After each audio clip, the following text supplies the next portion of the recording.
Welcome, it's SVPod. Red is here somewhere. Stanford Steve has gotten from Atlanta to Dallas to now Arizona, correct? That's right. Yes, sir. Appreciate it. Not for nothing. It was quite a bit of work to get from where he was to where he now is so that we could chat about some football safely there, most importantly. So Ohio State and Notre Dame for the title. I haven't seen the numbers for the Notre Dame-Penn State game. They had to have been massive. This rating will be outrageous, which is neither here nor there. But it's just, we said when we got to the semifinal, it's like playing blackjack. We had only face cards and aces. No matter how the cards came out of the deck, we were going to get something exceptional. We did. Let's work our way backwards from the Ohio State win over Texas last night. Then we'll get to both games were really entertaining, just different. Ohio State doubles up Texas. They win it 28-14. You were there. Impression, Steve, what's important for us to hear first? Man, there's a lot. Going in, whoever was going to do the ugly stuff better was going to win. I give Texas a hell of a lot of credit. Coming out, getting a big conversion, then getting stopped in the first down. Ohio State long drive, 7-0. It's like, oh, geez, here we go again. And Texas's defense, combined with Ohio State being super sloppy with penalties, there was like 4. They score, and then after the Henderson personal foul, it's like they face a 2nd and 20, then there's a 3rd and 18, and there's a 3rd and 18 again. Just all these insurmountable deals while in the process, Texas is figuring it out on offense. A couple, each team went for it on 4th down, got stopped. So it was, who's staying in the fight, and both teams, kept lining up. I thought Texas' defensive line was awesome, the way they just kept coming. And then, you finally break through, you run the tailback wheel, you're 7-7, you're going and a half, and then poof, it's gone. And that to me was an absolute backbreaker because Texas stood the fight for the first, 29 minutes and 30 seconds. And that slip up, and Ohio State's getting the ball. So now your whole halftime, instead of being positive and, hey, 0-0, it's like, oh, shit, we got to avoid going down 2 scores. They do that. They come back, they tie it. And then Ohio State, gets the drive.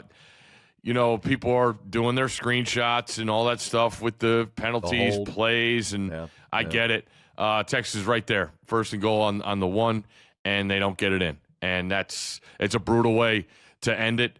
People are going to pick apart, just like, Alabama last year with Milroe in the Rose Bowl. They're going to pick apart, the final sequence. And, that's it. Give Ohio State credit because I thought when they got punched in the face back and it's 7-7, it's like, all right.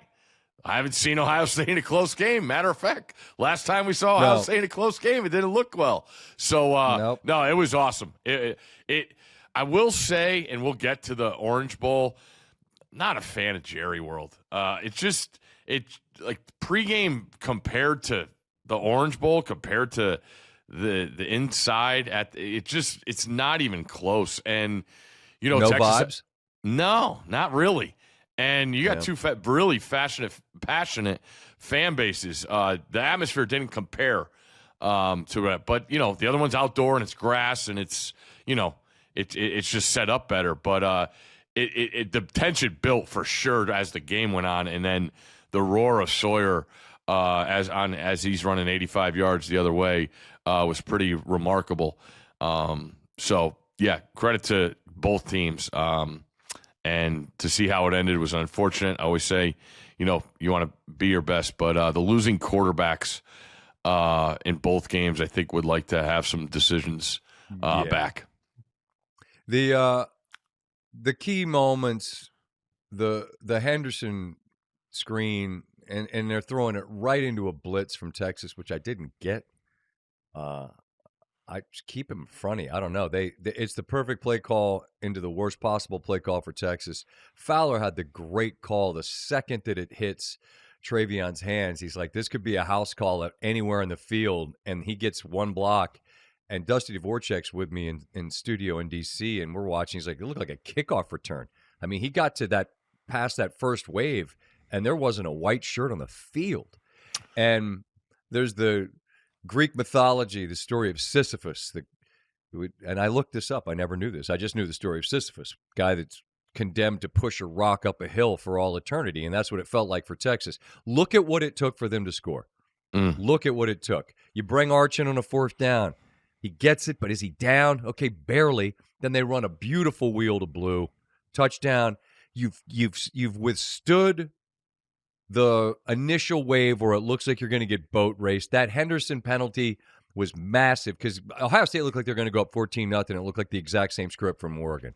And then that penalty put them off schedule, and Texas hung around. And now it's 7-7. You're right there. One play and it's 14-7, and you're Sisyphus pushing the rock up the hill. By the way, he was the king of Corinth. He was known for being a trickster and a thief. Sisyphus. I didn't know any of that. I just knew he had to push a rock up a hill. That's all. That's Texas. Push the rock up the hill. Son of a gun. Boop. There's the rock back down the hill. But then to your point, Steve, they still stay in the fight. It's 14-all. And, Ohio State went on a drive. And now it's Texas's turn to answer. And in a game where they didn't have a lot of that things didn't happen quickly for them, they get right down to the one. And talked about it with Herbie and Chris Fowler afterwards, talked about it with Dusty Dvorak afterwards. The second down toss play, everyone has scrutinized because your back gets the ball at the 9-yard line, and he's running wide. And the speed and the pursuit of, I believe first it was Downs, then it was Ranson, I beg your pardon, right? He gets there, and if those two didn't get there, there was a corner and a safety. They were going to get there at about the 5 anyway. Sark's a great play caller. I understand the strength of Ohio State up the middle. We saw it at Ohio State this year. We saw it, anybody that watched that Nebraska game where Ohio State struggled to do anything on offense, but good God, their defense was awesome on the goal line. These are the two best goal line defenses that I've seen in the country all year, right? You try to run into the teeth of Texas's defense, good luck. You try to run into the teeth of Ohio State's defense, good luck. I understand it. I just hated the play call in real time because the minute it got blown up, now you're against the odds 2 downs from the 9-yard line. It's convenient to criticize it now or question it. I kind of wonder from your perspective, you know better than me having done it, like sort of what are we trying to do there? I don't have a problem with the call at all. It was the light. Okay. It was the look they want. Downs makes an unbelievable play. That's why he's an All-American. That's why he's going to be playing on Sundays. I mean, the second it's there, I mean, you draw it up pre-snap, it's like, oh my God, we're reach here, we're good. He's going to outrun him. And Downs just, shot out of a cannon the way he came and got on the other side of the line of scrimmage. And, I thought both losing head coaches, after Penn State, I felt bad for them, obviously, but people piling on James Franklin, I understand it's the easy thing to do, but he didn't throw that pass. And I respect the idea that he was going for it. They got yardage on first down, and they were going to go for it. We'll get to that game. But, Sarker, that's what people are going to do. They're going to second guess it. I get it. Then the idea of Arch, bring him in. I don't know if he was 100%. He took a whack. I agree on the one I play. Agree. That people are saying, I wondered about that. The fingers might have, what do they call it, fenced up. So I didn't know the status of that. And Penn State gets Ohio State 4 plays from the one also, and they don't get, I know. A lot of times you got to tip your hat to the defense. So it's unfortunate. Yeah. It's, everybody wanted, besides you, probably wanted to see a college overtime in a semifinal. But I wouldn't have minded the overtime. It's just if it would have gotten to the third one, I would have been apoplectic. It didn't happen because the Ohio State defense makes a play, and then Jack Sawyer. And I said it with Herbie. I said it to him. The young man came on the show He was great. He started with a Mr. Van Pelt. By the end, he called me my man. So I'm like, there we go. We don't need to do formalities here. You know me. I always have followed recruiting. I remember when they got him, local kid, and looked like a kid, looked like a Boy Scout, looked like he didn't have a whisker on his chin. And now he's a full-grown man who makes an all-time play. Pickerington, Ohio's own. Grew up 15 minutes from the facility. And he was the dude on the field after Michigan he would have fought the whole Michigan team because he was just like, this will not stand. Nobody oozes the passion of what it is to be a Buckeye like that dude. So for him to get home, make the play, have it bounce right into his arms, and then run, and he just said, I'm like, what are you thinking? He told Holly Rowe, he just said, I blacked out. He said, I just remember thinking, don't fall down. He doesn't, and it's as Fowler said with me post game, you can't write this stuff, man. That's his roommate. Ewers was his roommate at Ohio State, and he makes the game clinching play. And now the guy that was just fueled by blind anguish and rage after they got beat by Michigan is the guy that sends them to the title game. And hold that thought for 1 second, because I'm going to get to just what you think about what I'm about to say. If you tell Sark Jeremiah Smith has 1 for 3 yards, how much do we win by? I think it's a huge credit to Ohio State that they're able to. And granted, it's a scoop and score, so the final looks different, right? Texas is a yard away from tying it. Instead, you double them up, but clearly they're like, 4's not going to beat us. And he didn't. I didn't notice, and they did some highlight packages, but like I assume they bracket? Was every single route doubled? What'd they do? Yeah, they played off. They had a guy over the top a lot, and those guys were super disciplined. It's really hard to do because it's not a natural thing to do when you're asking. It's not absolute double coverage, but you're helping. You're always trying to help, and then they start moving them around, and it takes a lot of discipline on defense. I thought the world of Kwiatkowski's plan defensively, but again, their personnel. Texas got some. I mean, there's going to be a lot of guys in the NFL from both teams, but that Texas defense, man, 11's a true freshman. Like, come on, that guy's a man coming off the edge. So I thought they did a great job. Talking to the coaches before, they just asked the team. We got starting fast and all this, but they kept just talking about getting this to the second half. Knowing how scary Ohio State looked in the Rose Bowl in the first half. Texas knew their ebbs and flows. We talked about them with the lulls in scoring and their defense. Yep. Being leaned on, and then in the other game, it's in the Peach Bowl, it's the opposite. The offense bails out the defense when they're on the ropes. So they were confident. They just wanted to get to the second half because they figured they could pull some strings. I thought the injury to Golden was huge. That's Ewer's favorite guy. He got back out there late, though. I mean, he wasn't. In the middle, like when you're going, you missed the middle 8 and then some without him. Yeah. So both defenses were fantastic, and I agree. That's the thing. That's the story that I came away with. I thought Chip calling the quarterback power on fourth down with Will Howard was fantastic. Turf Monster got him. That's a touchdown. And he was a runner. I mean, when he was in Manhattan like that, that's what I thought of him as. He's runner first. Yep. He showed a great ability to throw particularly deep balls in the playoffs, all those dots to Smith. But he was running, and all of a sudden the big fella got wobbly. I was just laughing. He had to be like, son of a bitch, you got to be kidding me. Yeah, and then they pan to the parents, and the dad's got his face in his hands keeled over. It's like come on, doing? Son. That's right. You got Judkins. Judkins took it home there, and then the defense stands up. I need to know, I saw the butterscotch. Our guy Matthew had it locked and loaded. Home state, this is it. He had a great tweet afterwards just about what they accomplished. I believe he signed off until forever, which is the most McConaughey thing ever. But he had to be just, I don't know, a lot of times he was see on him. one. I don't know a lot.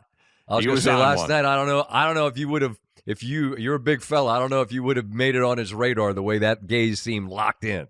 That first stop, I think I texted you. He ran over to the defensive line they're sitting on the bench, and he's high-fiving them like, man, high fives. And like just juice. Like Texas relished that opportunity, being in Texas and being the underdog. And, they're that close. And it's like I said, it's unfortunate, but you got to give Ohio State the credit. They battled when they're back, they get punched back and they come back and win. So the ultimate one-score game that ends up 2 scores too when you look at the final. Here we go. Hell of a fight tonight, men of Texas Longhorns football. After the pain subsides, be sure and love on each other and yourselves for so much that you did so well so much of this year. It was a season to be proud of until forever. Welcome, Texas football. That's from Mr. Matthew McConaughey. He had the butterscotch. He had that hat. He was locked and loaded. You know what's cool about that is it's not performative, man. He's just truly about it. Truly. Oh, yeah. He's an immensely famous actor who just happens to be a Longhorn. But diehard. Like, in it, means it, lives it, which that's part of the reason why I dig the guy. Well, we're talking other things. Our office, our set was like in the corner, like we were backed like I had Big Nut over my shoulder. He was in the first row. Good times. Gave Pat a coaster with his face on it. Pat had that for the start of the show. I mean, as you do, it's just like we don't even get a minute of the show. We look up and there's Big Nut right in our face, as it should be. But so I tended to stay towards the Ohio State sidelines. There's more room, but. Good Lord, have I not felt that small in a while, standing next to Orlando Pace. My it's a big human. God. I'm standing next to him. I'm like, how? Like, you're lined up in a 3-point stance, and you got to get around this guy to get to the quarterback for, 15 years in the NFL? Like, good luck. What a presence of a man. Good Lord. I have a question. I want you to go back to the conversations that we had post-Michigan loss, Ohio State on their home field, about surrendering the power of the entire year to one day, and how that means you allow a day to be able to. They make it. That's better said. Yeah. You choose not to allow that day, but by definition, you choose to say this day means more than any other day of our lives. And when you do that, then that allows, that's what I mean to say, that allows that day, if it goes wrong, to destroy everything else you do. And I think that's unreasonable, my opinion. I made it clear then, I don't live in a rivalry like that. There was a brief window, Maryland-Duke, 2001, 2002, which was as good as college basketball can be. And it was all-consuming on Maryland's end. Duke couldn't be bothered, although they I think Maryland kind of mattered to them too. But the point is, Maryland people, that rage was, in retrospect, not particularly healthy. And so you saw what happened post with Jack Sawyer out there trying to rip the flag away like this. You're not doing this. My point was they planted their flag for 60 minutes of football. You had the game to fix. And what Ohio State did after the fact, Steve, and they've talked about it, they came together as a team with the coaches, and then it was just the players. And everyone took inventory, and whatever was said and whatever has happened since then has led to this. Beat the brakes off Tennessee, obliterated an unbeaten Oregon team, survived and advanced against Texas, and now they have the opportunity to beat Notre Dame. And all of this is to get to this question. In no way would I ever suggest that Ohio State, Michigan shouldn't mean a lot to these people. It has forever. But at what used to be in the days of Woody Hayes and Bo Schembechler is over. And it's a good thing for you that it is. Because if we still lived in that time, that loss to Michigan would have been the end of your year. You're done. That's how you remember 2024 for the rest of your life. We got beat on our home field by Michigan. But instead, there's now this. a playoff where you get to beat the brakes off Tennessee and Oregon and then Texas, all double-digit wins, and now you get a chance to beat Notre Dame. And if you win, do you look at the Michigan game now and go, yeah, it means a lot, but as last year proves to us, it doesn't mean as much as this. Does any of that make sense to you? Absolutely. Absolutely.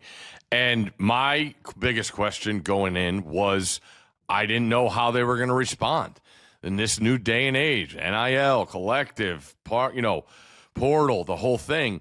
But when you really dive into Ohio State, and everybody talks about $20 million, the team they played last night, $20 million, this and that. But when you look really into it, 8 of those 11 guys at Ohio State on that defense, which has really responded, are program guys. I was talking to Coach Saban about it on the flight over. He's like, you got to be careful. He's said from the start, you pay the wrong guy, you're up Schitt's Creek. But there's ways to go about it. I think he said the most he took was 4 or 5. And when you look at Ohio State, yeah, they got Caleb Downs. Yeah, they got Will Howard. Yeah, from they Alabama. got Judkins. And they've went and got pieces. But the majority of that team, Simon, talking to Herbie about him, he was a decent recruit. But that doesn't happen at Ohio State where you have your best year in your 4th year. You come on the scene. Point. And you're they blast you from the beginning. We got like a freshman. JTT What Sawyer was supposed to be. Yeah. Right. So those guys. That's why I think it's a credit to those guys for staying in the fight and ultimate back against the wall. Like, you got a home game against an SEC team after you just got embarrassed against your rival. What are you going to do with that opportunity? And they've taken it and just run with it as fast as they can. So it's really a true testament to that staff and those kids in that program. We know how loud the fan base is. We know we will never stop hearing from them. I love them because of their craziness. They are an absolute army. But this is about the players and the coaches that are on that field, and all the credit to them. And that's where, and I've talked openly about it. Like, long before there was Twitter, I was one of those people on message boards. You can mock them, but they reflect the passion that exists in every fan base. And there's lunatics in that space, but that's what fuels the passion of college football. And that group is in numbers unlike many others, if any. And you're nuts. You want to run day. And you're coming for him, but you live in a make-believe world that only exists on the screen in your hands. And the guys that were on the field last night, they live it every day. And they have honored themselves, their university, and you folks on Bucknuts firing off your posts with what they've done, how they've responded, how they took the worst 60 minutes that they've played as a group and turned that into this fuel that you see right here. And that is why I asked the question about the Michigan game moving forward. Of course it's going to matter to you next year. Of course you want to go to Ann Arbor and win. Of course you want to end the losing streak. No one's suggesting that it shouldn't matter. But the days of Woody and Bo are done. That one loss won't end your season. And now you have a chance to rip off 4 in a row and win a title. And Ryan Day's right. These guys can become forever Buckeyes legends because of that. Yep. And that, I think, is a really cool and instructive thing about what the reality of what this playoff gives you, right? It gives a team who would have otherwise been remembered as a massive disappointment, and perhaps gives them a chance at an incredible redemptive arc. And they're doing it against 3 heavyweights. They've done it. And you could say the same thing about what this playoff provides a team like Penn State.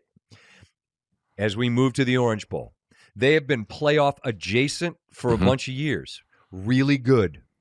But there was no space for them.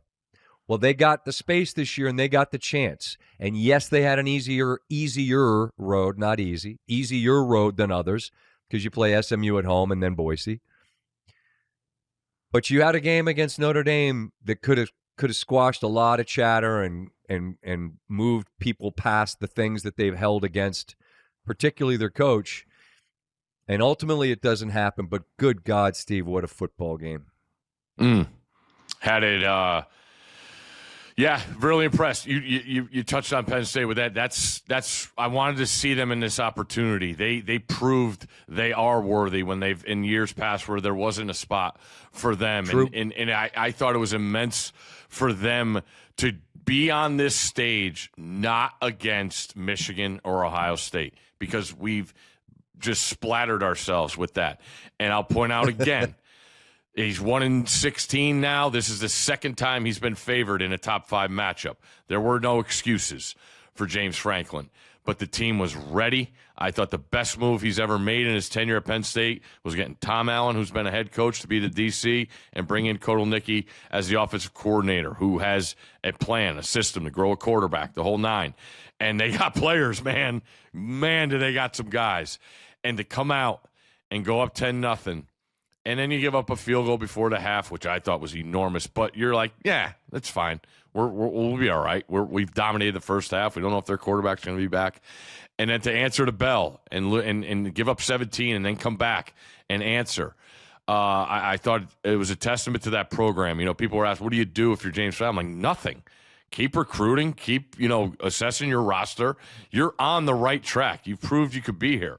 Now, I said this game was all about Drew Aller. There was an opportunity for him to take a step into maybe people want to say tier, fine, and he didn't.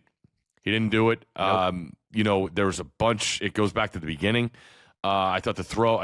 Singleton drops when they kick the field goal to go up 3-0. Singleton drops that. Could it be a better throw? Yeah. Is it a drop? Whatever. It's not executed. Quarterback's throwing the football. I thought he got away with one on the interception in the end zone. I didn't think that was pass interference. You can face guard with as long as you're not making contact. But anyway, the second one, the one into triple coverage on Warren. Yeah, I agree. Yep. Yeah, that's not complete bailout. Complete bailout. Bad. And I didn't think the holding on Notre Dame down on the goal line was holding either. First time? On the secondary, yeah, on 29 when he intercepted it. I don't think it was a hold. I think it was illegal contact. He didn't full on hold, but I felt like Aller just threw that one up knowing there was a flag because that flag came out early. To me, that was just you take a shot because you know what you had. But that, yeah. There's other overthrows where backs are sneaking out of the backfield. No, he had a bad night. Yeah, he had a bad night, and you know where I have been with Penn State because we've talked a little bit about her. We work with a woman named Natty who's we obviously think the world of. She's great. She and her husband Andy just welcomed a new baby, so another Penn Stater. They're passionate Penn State fans, and you are only passionate fans. I don't know a single Penn State person that's not passionate about Penn State football. And I gave Maddie grief over Sean Clifford, going back to the quarterback they had before. I was like, it's just really good. He fights his ass off, and he's giving you a chance. And I go back to the year they were unbeaten when they went out to Iowa. Clifford got hurt. This is like 4 years ago now. Yeah. And he got hurt, and they lost that game. They didn't have a chance when he got hurt. And, I said, yeah, Clifford, you might have won that game. But in the end, and I went back and I found it. There's a guy, Ben Jones, who has covered Penn State. It actually started during the whole Paterno thing. But he was a student at the time, and he does a tremendous job covering Penn State. And I went back to a tweet. Something came out about Clifford. I just said, I've never understood what he got from within. I always felt like he was treated really poorly by that fan base, and he deserved better. That's how I felt. And then people responded about how, well, now we got Aller. He's the 5-star, and Clifford couldn't beat Ohio State and Michigan in games that would have gotten us to the playoff. But this next guy, he's going to do it. I'm not going to pile on a 20-year-old.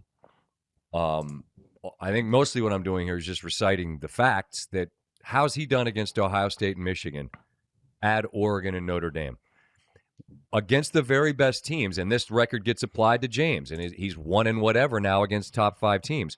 Well, look at Aller's performances against Ohio State and Michigan last year. Ohio State this year. I thought he was good against Oregon. They just couldn't stop him. But this was the game. You and I both said we thought this was the Aller game. I liked Penn State because of him. And there's no other way to say it. He just wasn't – he was not sharp in this football game. And not sharp's one thing. But the throw he makes in the end allows Notre Dame to make a couple of plays. And let's not miss the fact that Riley Leonard hits Greathouse, right, on the number one? Mm-hmm. On that 3rd and 3 to Yep. get him a little bit closer. As massive as the touchdown was that tied it, that 3rd down conversion gets him close enough that in the end that mistake from Aller gets cashed. And so, I mean, this was a guy you and I were saying in this space in advance of these games, man, he gets 2 more big games, he could go. And now you're going, whew. How has he done in the biggest spots against the biggest teams? And the answer is he hasn't been great. They've got to get him some wide receivers. He had 0 completions to a receiver in the game. 0. It's not his job to make average receivers great or throw them open if they're not open against the best man-to-man team in America. But holy smoke, Steve, I just guess I was expecting to see something that was significantly better than what we saw. Yeah, I was too. And I think even more so people were hoping for it. The idea is not this season, last year, his first big start was at Columbus, and he was spooked from the first quarter. Antsy in the pocket, just not comfortable, not seeing it right. And he took strides, and he got better this year. And then when you want your guy to make a play, he doesn't do it. I thought McElroy did a great job because people are picking apart what he's saying. I'm like, all right, the drive starts. He's like, I'm aggressive. I'm confident in Drew Aller that he's going to. He said he trusted him because Aller's earned trust because Correct. He doesn't turn the football over. Look at the numbers, touchdowns to interceptions, as good as anyone in America. And then Greg backed it up on the next play after he throws the pick. He says, under no circumstance, at any point in the game, can you throw a ball from outside the left hash to the right hash down the field? You cannot do it. I don't care if you're trying to dirt it at somebody, as he said, with his receiver's feet. You can't do it. The sideline's 5 yards away. Warren's covered. Throw it over his head. Go to the next play. And he doesn't do it. He tries to, step on the gas, and they get burned. But to me, this game was about all the guys that stepped up for Notre Dame, man. Like the big drive, like that Angeli drive is huge. You get it back to 1 score. Let's stop right there. That drive, in my opinion, is as important as anything that happened in that football game. Because Penn State, Steve, had just gone on a 90-yard bully ball drive to go up double digits. Riley Leonard hits his head on the ground, and it looks like this is not a boat race kind of game because Penn State doesn't score the way Ohio State does, where they're going to go up 34-0. But it looked like Notre Dame was in big trouble. And they bring in Steve. Angeli. No, I was stopping Boomer, because. Boomer. Thank you. Steve, peanut butter and jelly. Which is what Marcus Freeman called him when he came on with me on SportsCenter. Because I asked him, I said, I haven't heard anyone ask you about Angeli. He comes in and you let him zing it, and he's on time. Granted, they got strip sacked. How Abdul Carter didn't get the football, I have no idea. I thought he needed that other shoulder. God, that's a great point. That's what it was. He didn't. It's on that side. I didn't even think of that. It's his left shoulder, and he couldn't pull, and it was him and an O-lineman. Harness and a tape job on it.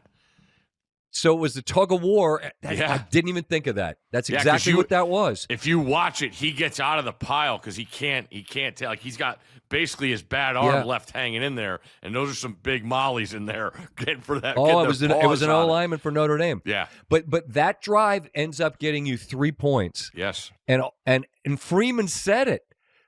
We're on the wrong end of it. We have not played well. It's a 7-point game, and we get the ball. And he's able to do what he's done all year long, which is go in. I don't know what he says, but you find the resilience in this group that just does not blink.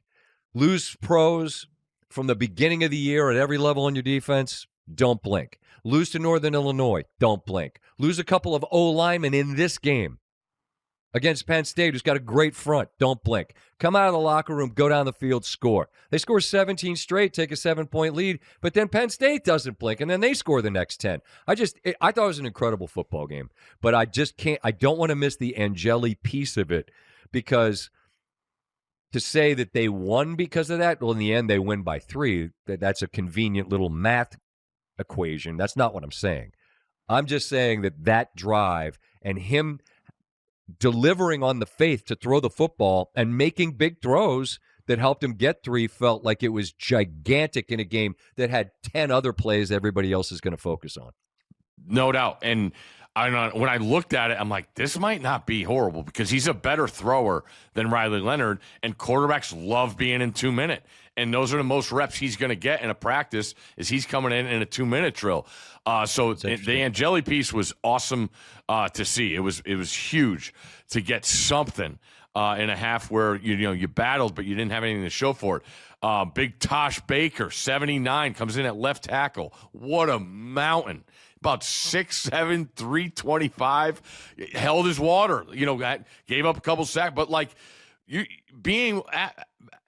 being asked to do that in that spot against that personnel. Aeneas Williams, third-string running back, comes in, runs a double move in a matchup that they love. Huge gain, gets them back to score their first touchdown. Has a couple carries, a couple other catches. First drive of the second half to the Aeneas Williams thing that got it tied at 10. Sorry, go ahead. And just going down the depth chart of guys that have stepped up. They lose Riley, the guys on the D-line. So I just thought it was a true testament in this day and age where we're looking for answers in the portal. All program guys, man. Program guys that stuck it out. And it was really, really cool to see. And you could see how happy Marcus was. Yeah, but Riley Leonard against Will Howard. It's the Duke, Kansas State quarterbacks that go into the portal. I think programs at that kind of level. Penn State's in the same mix. So's Texas. You're largely going to be built on your ability to recruit high level every year. You're going to have top 25, top 10, top 5 classes at these places, and you can be selective. And look, if you can get a Downs from Alabama, who's a 5-star, if you can get a Riley Leonard or a Will Howard, those can be the difference-making pieces. You can't build your program out of the portal; it just can't be done. No, you have to have fundamental building blocks, and both these championship team programs have been built largely as you described, 4-year, a lot of 4-year guys, and that gives you the luxury to get that right guy who can be a difference maker at the position. And Leonard and Howard have been that. I want to go back to the Franklin thing, because he had some great lines afterwards about he doesn't want it to be transactional. He wants it to be transformational. He got emotional, and his guys were emotional backing him up. And these are the things, again, that I think we can miss. And I'm talking about the folks on Bucknuts that are going after Day. And I don't know, what is it called? The Lion's Den or something, I think maybe is one of the, or Blue and White Illustrated is maybe one of the ones. Black Shoe Diaries. I think about all the different places I've read stuff through the years that are the Penn State boards. And I get the frustration in that last step that you haven't taken. I truly do. Right? You want to be in a title game. James didn't throw the ball across the middle. Mm-hmm. He didn't. It's a coin flip game, and unfortunately, your really talented quarterback made a really poor decision at a really bad time. Picked a bad night for a bad night, and they lose. You want to blow this up? Because the analogy I'd make is just like Clifford. Just like you were pretty sure, oh no, Clifford can't beat these teams, but we're going to get that guy. 5-star, Drew Aller. He's going to do it. Well, he hasn't yet. So you've got a guy in James Franklin that can beat just about everybody, but just hasn't taken that last step. And my question to anyone that gets mad and got to get rid of him, cool. And go to the coach who beats the best team store. What's on the shelf in that store? Those aisles are picked over like D.C. when the snowstorm's coming, buddy, and there's no eggs. Who do you think you're getting that's going to create a program that's more top to bottom buttoned up than this one? I just don't know. I don't know the answer. Maybe you do. You being Penn State fans, maybe you do. I don't feel like there's some obvious answer here.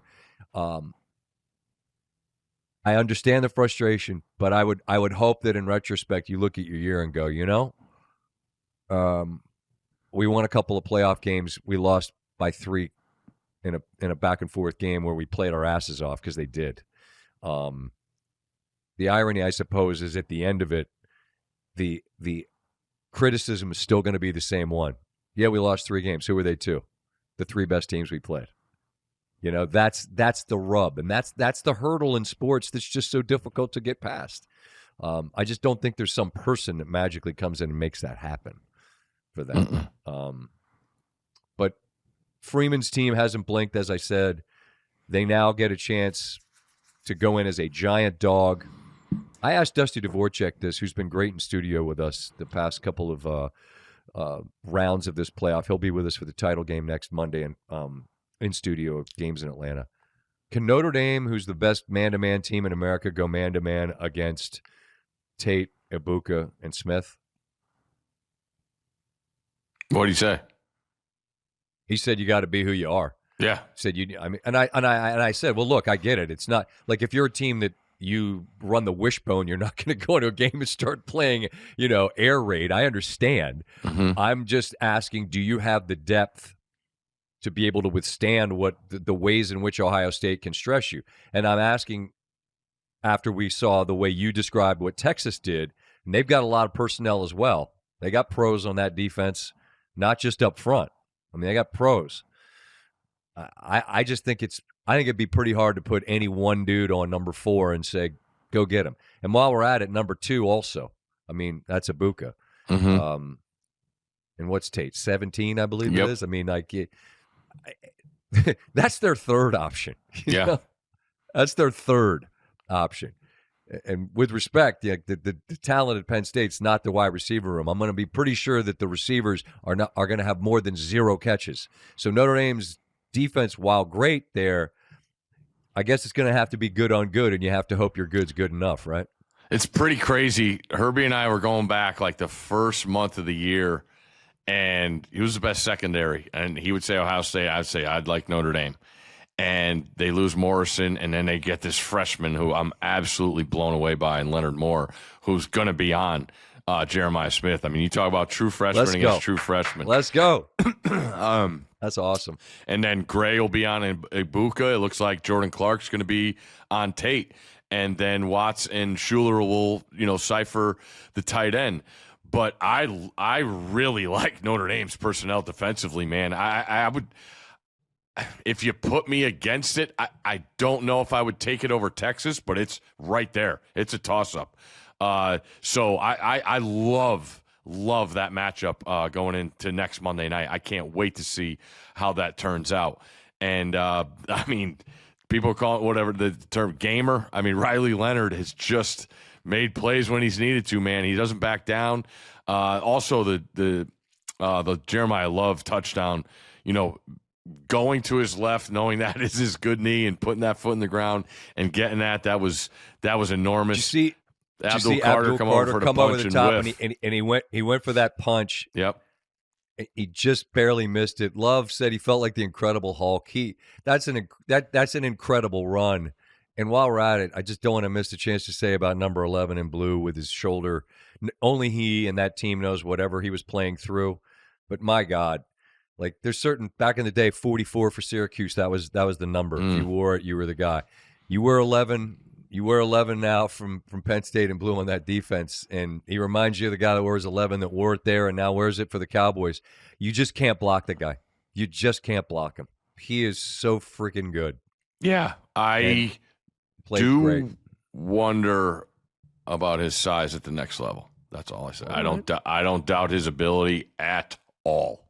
At all. I would believe that they'll figure out how to deploy his talents Correct. If his size isn't enough to go up against, say, a left tackle and get home. That's what I'm saying. I mean, he's an absolute baller. I'm curious to see who gets him and what they do with him, knowing he can't hang in there against the big boys. Better say his name soon. Better say it early.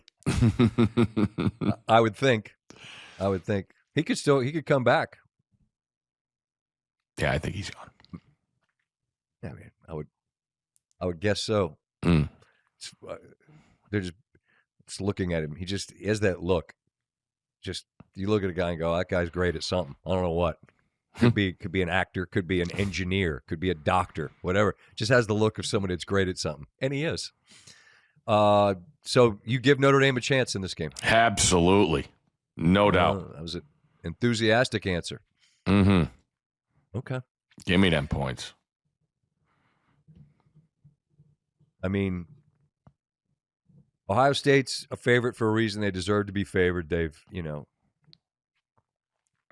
And I'm glad you pointed out Texas. Like, we've made a big point about what Ohio State spent this year. That they've got plenty of company. Right? Yeah. It's just their number got out early. Yeah. And the funny thing about the way college athletics works and the arms race and the arrogance of fan bases, they want to make sure you know. Oh. Hey, just so you know. Yeah. Like, we got some money down here too. And then Eugene's just hiding out in the Pacific Northwest, being like, "What? How much?" But I had this conversation with one of my neighbors. Had this conversation with one of my neighbors, talk. He's an SC guy, about how everyone's got dough to spend, but this is the point you made earlier about for your program guys, that you can't just go out and buy it. No. You can go spend the money. And Phil Knight's got more of it than most and wants desperately to get that first one for Oregon. And I'm sure they're going to continue to spend. And they had a hell of a team. They didn't lose a game this year. I know. Then they got trucked by Ohio State. Trucked. And so if you're a super rich guy, I always think about this. Like, if I were a billionaire, I would 100% just go say, I am the GM, CEO of Maryland basketball. Our NIL has no bounds, whatever you need. Hell, I do football too. Locks, Coach Willard, come on in. What do y'all need? But you can't just go buy it. There has to be foundational pieces that get brought in. Sure, you're going to need to fish in that 4- and 5-star pool. You're not winning with a ton of 3-stars, but those are the building block people of programs. You get some 3-star dudes, that come and work and get better. And then you go out in your portal and you get those pieces that are difference makers, but you can't just go. And I'm not suggesting Oregon did that exclusively, but the idea that you could have a incredibly wealthy benefactor that's going to just ensure that you get that final step, right? Oregon got there. Penn State got there. Texas got there. To get that final step, that's the magic of sports that just can't be purchased, And you again, I always defer. You lived it in a different way than I did. I just think that the notion that you could go buy it and you're going to be able to go do that, I think you can buy yourself a front of the line pass. Like, if you've ever gone to Disney and you get those you can get front of the line passes. You're going to be ahead of most people, but there's still a line.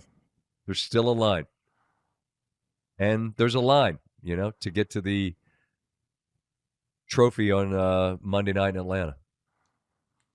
How hurt would you be if you're a Penn State fan and Notre Dame wins the national title? I'd rather them win it than Ohio State. I mean, I've seen the Penn State, I never know, is it a meme or a GIF? This is old people problems. Meme? And it's like they have like Hitler and some other bad person. Those are their choices. I'm rooting for Notre Dame 100 times out of 10 if I'm Penn State. Because, it's heartbreaking to say, could have been us, but it wasn't, and I'd rather see the team that beat us win. I don't know. Is that loser talk? I don't know. They can't both lose. Someone's winning. So Well, you're you gonna be lost pissed both. off. You lost to both of them. That's the problem. too. Understood. You had your chances against both, and you came up. You were really close against both of them. That's the part that would be heartbreaking. Not that one of them wins. It's going back and going, why didn't we snap it to Warren once we got to the 1-yard line against Ohio State? Seems like we probably should have done that. And then against Notre Dame, there's a million different things that you can look at that you'll regret. I haven't asked you you said the vibes in Miami were great, which I get. It's Miami, it's warm, it's beautiful, the stadium's cool as shit. From a fan base, did you stress higher levels of sort of angst or tension from either one of the fan bases pre or during in a game where the cauldron was just bubbling all 60 minutes long? Notre Dame had more fans, but did they? Yeah, but that's you didn't hear them in the first half, man. It was nothing to cheer about with 2 minutes left and it's 10-0 and Notre Dame's getting bullied. It was. Yeah, I would say Notre Dame had more, but just I've talked about it. That stadium, what they've done, like people that are renovating, like go in and do that. The overhangs that help with noise, keeping it in there. It doesn't go super high. It's a great venue for a game. It really is, and I don't know. It's just so. I mean, it was packed to the gills. They did this whole new. I think they call it Dallas Live. They built the fact that they still have 2 Major League Baseball stadiums right across the street too is nuts. But they built that area up. But it just you go inside. I thought we were in Miami. Now we're in Dallas. I'm having a hard time figuring it out. Yeah, I was just saying compared to that. Oh, compared to. So one more college football game left. It's in Atlanta a week from Monday. It's Ohio State and Notre Dame. This Monday we will be in Arizona as a result of the games moving from Los Angeles. I don't know did you hear the Reddick sound? Mm-hmm. Man, that was heavy. That was heavy. It was like 7 uninterrupted minutes of him talking about Palisades, and we did something on SportsCenter last night, and just obviously having lived through it in a different way. We didn't lose our community. We lost our home. We leaned on our community, and I'm just gutted for them. I just don't know what direction folks out there turn. And as I look today, it's still ongoing, and we continue to hope for the very best in a situation where it seems like the worst just keeps popping up on a daily basis. But the Rams will be there for the last of the wild card games, which get going as we talk on a Saturday in the afternoon. I've talked myself, Steve, into Houston winning. Me too. Why? Because no one thinks they're gonna. I wish there were a better explanation. Some X's and O's. It's really not that. It's really just as simple as no one seems to think they can. I've still always liked their personnel. It hasn't been pretty. The O-line's had serious issues. Chargers are new, hot, live. People love them. And, they got the Harbaugh effect. So everyone's going to think the Chargers are going to win. Yeah. Okay. How many points are the Steelers going to score? That's the question I have, because that's another team that no one thinks can win. And I'm like, no one might be right in this. You know what I'm saying? It's hard to picture how that. It just looks so bad the last 4 games. Yeah, so bad, and it looks so easy for Baltimore. I mean, the last month Lamar Jackson does whatever he wants. Got to go do it though. You do. Can you imagine if they lost to Pittsburgh at home? Yeah, that would be really bad. That would really, really be a bad thing for not narratives, but for the reality of being a Baltimore Raven. Mm-hmm. I mean, you got to play, but Pittsburgh arrives with the least amount of. Here we go. Like I saw the video on the field of Russell Wilson. He went up to Cam Hayward, right? He's like, all right, come on, big fella. He's like, we're gonna win. We got to win 4 more.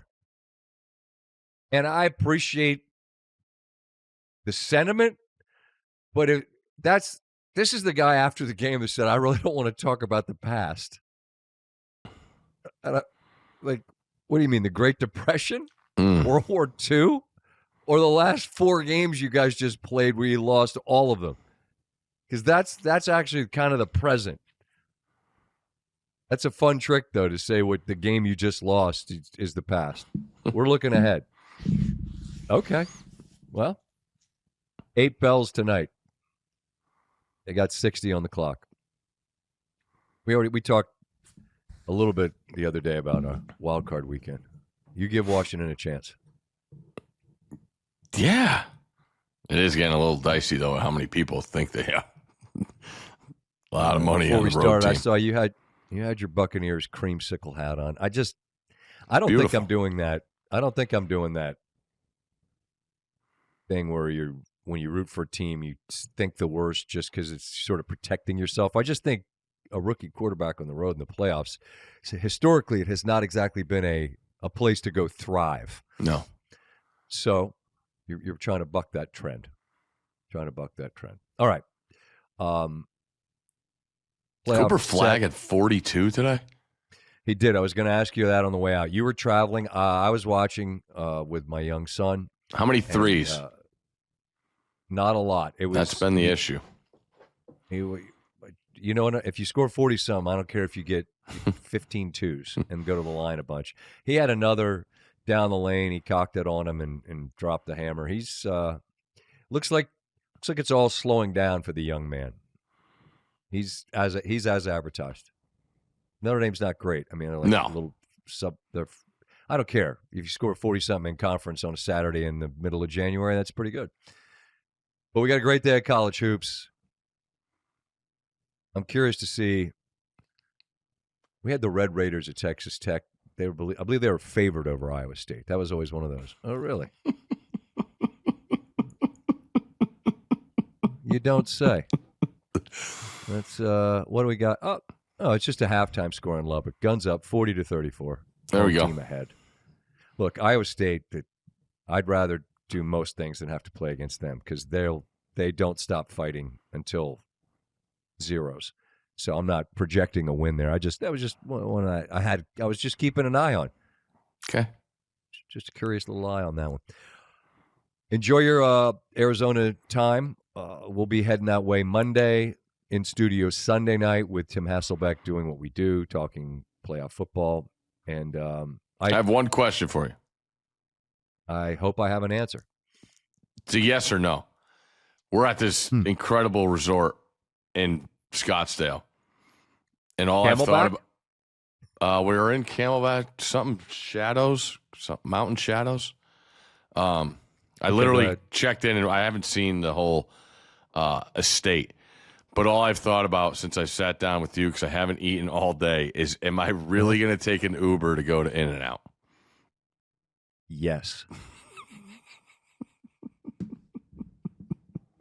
It's not complicated. You have two choices. It sounds like we're at a high-end resort. That means if you order a room service cheeseburger, it's going to cost $48. Add in taxes. Literally, that's going to be like a $60 number. Well, they have restaurants here I could go down and eat at. Same thing applies. It's going to be a big number. Or get in the Uber, go get a 3x3, hot fries, pour salt, Steve likes salt more than anybody you know likes anything in their life. It's not a joke. You'll rip open like 6 salt packets, pour them in the bag, shake, eat hot fries first, and then eat the 3x3. Yeah. You're welcome. That's your afternoon. I just planned it for you. All right. Cue somebody in the comments. Mountain time is super confusing. 1 o'clock. So I got an hour and a half till the game starts? Is that right? No, Steve. The game starts in 20 minutes. Oh, it's 3:08. Okay. Wait, what? No, it's 4:30. Yeah. Yeah, you got an hour. Now you're 20. even confusing me even more. I thought the game started at 3:30 East Coast time. I thought that every single game that the Texans have ever played in their playoff history is the first one on Saturday. I had it wrong. I wasn't messing with you. All right, thanks for being with us. 4:30. Next pod to come, TBD. TBD. Midweek post playoffs with an eye on the following Monday. Wait. Very important before we go. You can vote for SVPod for best sports part. Again, vote for SVPod for best sports talk podcast at sportspodcastgroup.com. The Kelseys are up in this category. Hey, Kelseys. 2 words, suck it. How about that? All they got to do is put out one tweet to their 92 percenters, and I'm pretty sure they're going to win. But we got, as my guy Jack said, we got people too. So sportspodcastgroup.com, SVPod, best sports talk podcast. And if we don't win that one, I think we should be in the dad space, the dad hardware store space. Handyman. What's the last handyman thing you did, Steve, at your house? Shoveled. Doesn't count. That's just brute. That's just brute force, beast of burden stuff. That's not handyman. And that's it. Come on, you didn't get out a little. I'm getting ready. We got sometimes the faucets, because my kids are intent on taking the faucet handles and shoving them. So instead of them being like straight across, they're just pushed. You know what I'm saying? I'm getting ready to get under there with a little. Hey, where's the ball peen hammer? You gotta get some washers. Might be stripped. There you go. Might be stripped. Washers. New washers. No, I just got to get it and tighten up something. I don't know. Right. I'm going to go do that. Ready, break. Vote. Everyone vote for us. And also in the hardware store dad pod space. I don't think we're nominated in that one.